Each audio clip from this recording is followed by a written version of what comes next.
Alright, so today we are talking about a few things. To start with, we're going to talk about Bernoulli's principle. And that is basically when air speeds up, the pressure drops.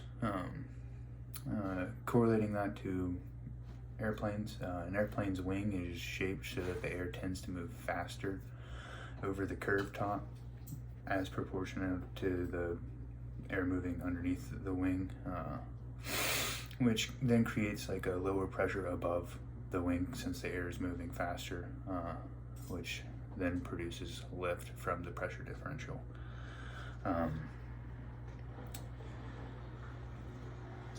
It's also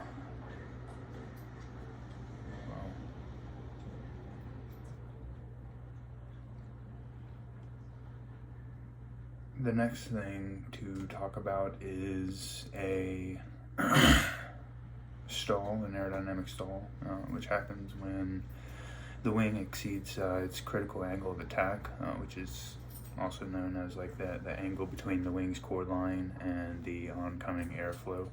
The critical angle is the angle at which you would brake for this stall.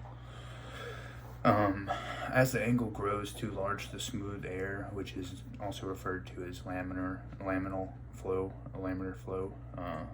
flows over the air, and once you hit that critical angle of attack, then it breaks into a turbulent flow so that air no longer sticks together once it hits the backside of the wing. And then that's when, once you have those eddies occurring over the top of the wing, that's whenever you're going to stall.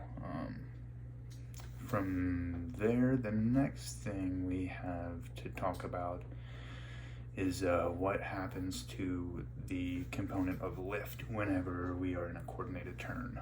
So in a coordinated turn, you bank the aircraft so that the lift vector tilts, and you then are creating a horizontal component of lift as well as a vertical component of lift. So the horizontal component of lift provides the centripetal force that is going to turn the plane. But you have to, you're always going to have that same amount of lift, so what you lose in vertical lift, you're gaining in horizontal lift. But because some of the lift is spent in turning, the vertical component is smaller, which to hold altitude is going to make you have to pull back on the yoke so that you're increasing your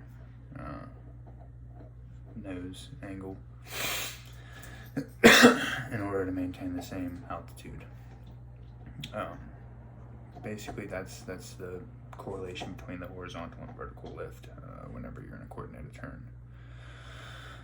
During takeoff, the plane tends to pull to the left due to something called P factor, and what that is basically your propeller creates lift as well, and during that rotation of the propeller, it is pushing that lift out, which is causing your plane to have a left turning tendency as the propeller rotates.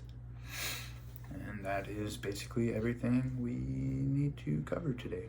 Thank you.